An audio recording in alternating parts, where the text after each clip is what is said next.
Bon, bah, sur Twitter, c'est super, avec les manifs. Surtout qu'on est un peu jeune, on est tous un petit peu oui, vraiment tout Twitter, sur le téléphone. Donc on suit, et puis une force de l'ordre, on répond pas. Ouais. Après, moi, très branché j'apprends. sur la sécurité. Ouais, c'est respecté. De toute façon, je suis pas le genre à passer la rubalise en cachette. C'est pour ça que quand on va là-bas, qu'ils nous virent, je pète un peu en disant quand on est là-bas, on ne gêne pas trop.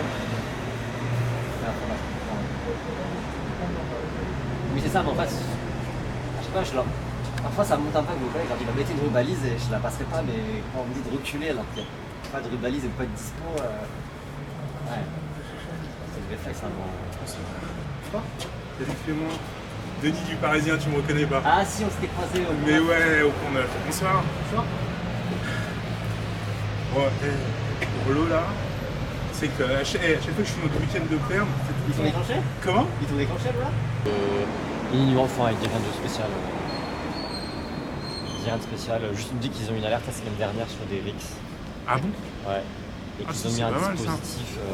Alors, regarde-moi mon matos quand même de grand professionnel.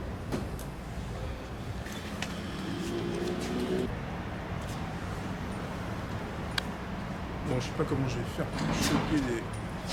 Nico, son vélo?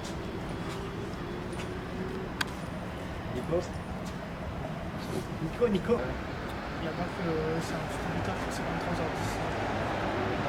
Un bac de chez nous en tout cas. Ah oui, non, t'as pas de c'est Ah oui, bah oui, ça doit être ça. Oui. Ils sont sortis là avec ce troisième. ouais, ben on a vu le commandant tout à l'heure, Nicolas lui a parlé, il le connaît bien.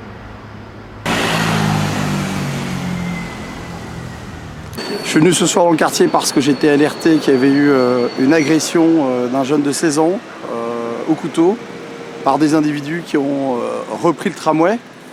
Donc il y a une enquête en cours, je suis venu tout de suite parce que les pompiers étaient mobilisés. Et il y a eu un certain nombre d'opérations médicales. Le jeune a été transporté à la Pitié-Salpêtrière et je suis là aux côtés de la famille que j'ai rencontrée, des sœurs, de la maman et puis des jeunes du quartier.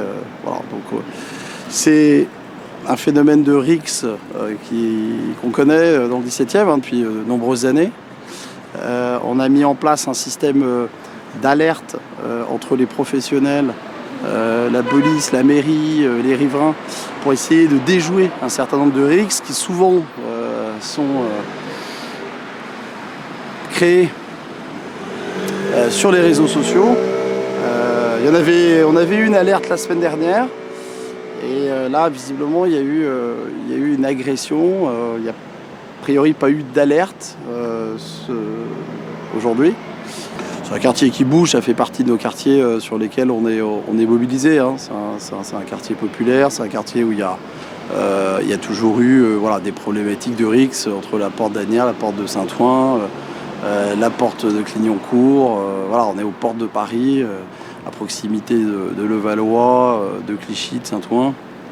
Donc on en a l'habitude, même si c'est un phénomène qui est compliqué à juguler. Hein. Les RICS, c'est souvent des regroupements de jeunes, l'appropriation du quartier. Et on travaille sur ces sujets régulièrement avec tous les acteurs. Hein. il y a toujours la police qui est présente dans le quartier. Hein. C'est quelque chose sur lequel on insiste, nous, mairie d'arrondissement, auprès de la préfecture et du commissariat de police pour qu'il y ait des patrouilles régulières. On demande aussi davantage de vidéoprotection, davantage de caméras, parce qu'on est dans un quartier où voilà, on sait qu'on a besoin d'une couverture plus optimale qu'aujourd'hui. Et je l'ai demandé au ministère de l'Intérieur. Je l'ai demandé au ministre de l'Intérieur au mois de juillet d'ailleurs. Vous allez leur demander. Oui, bah, on va le redemander la semaine prochaine au Conseil de Paris. Ouais.